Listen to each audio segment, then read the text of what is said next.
好，现在我们的实验已经开始，测风仪的时速瞬间已经是达到了37。好，现在是41.51。好，气枪已经开始快走加了，现在是80。来，气枪开始。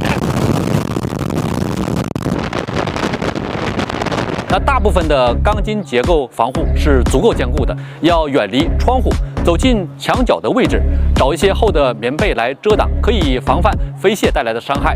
如果家里有地下室，立即到地下室躲避。混凝土建筑地下室或者半地下室是更加安全的。如果来不及，要迅速找洼地趴下，远离大树、电线杆、广告牌、围墙等，以免被砸、被压以及发生触电事故。